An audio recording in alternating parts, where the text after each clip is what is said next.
Short answer, there is no solid evidence that eating eggs in normal amounts causes cancer.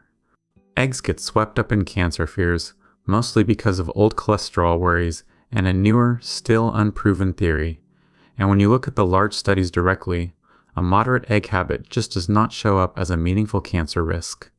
Let me show you where the fear comes from and what the evidence actually says. The first source of worry is cholesterol. Eggs are famous for it, and for years dietary cholesterol was treated as a villain. But the science on dietary cholesterol has shifted a lot. For most people, the cholesterol you eat has a smaller effect on your blood cholesterol than we once thought, because your liver adjusts its own production to compensate.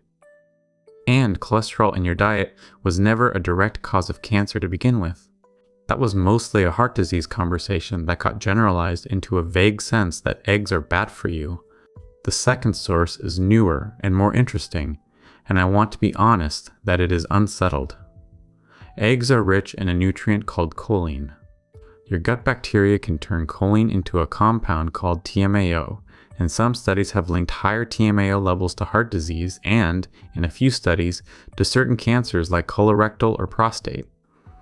That sounds alarming, but here's the honest state of it. The TMAO story is still a hypothesis under investigation.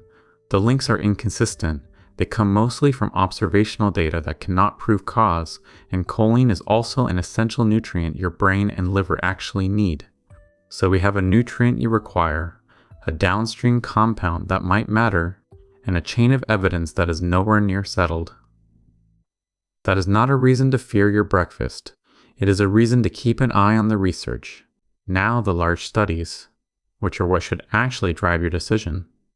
When researchers pool big populations and look at egg intake and total cancer risk, the overall picture is reassuring. Moderate egg consumption, think up to about 1 a day for most people, is generally not associated with a meaningful increase in overall cancer risk. There are scattered studies suggesting a link at very high intakes for specific cancers, and there are studies showing nothing, and that inconsistency itself tells you something.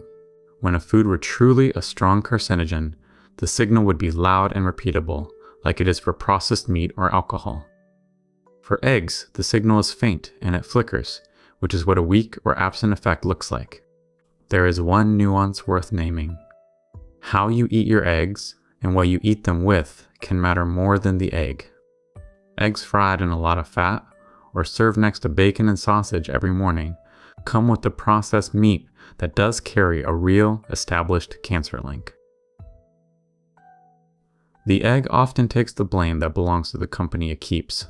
Swap the daily bacon for the egg, and you have probably done your risk a favor, not a disservice. So here is where I land as a dietitian. Eggs are a cheap, high-quality source of protein and nutrients, and for most people, a moderate intake is fine and not something to lose sleep over from a cancer standpoint. If you have specific medical conditions, like familial high cholesterol or diabetes, your egg intake is a conversation for your own doctor, because those situations have their own rules. But for the average person worried that their morning eggs are quietly causing cancer, the evidence simply does not support that fear. The bigger picture is the one that always wins. No single food makes or breaks your cancer risk. A pattern full of vegetables, whole grains, beans, and not much processed meat or alcohol is what moves the needle. Eggs can sit comfortably inside that pattern. Worry less about the egg and more about what is on the plate next to it.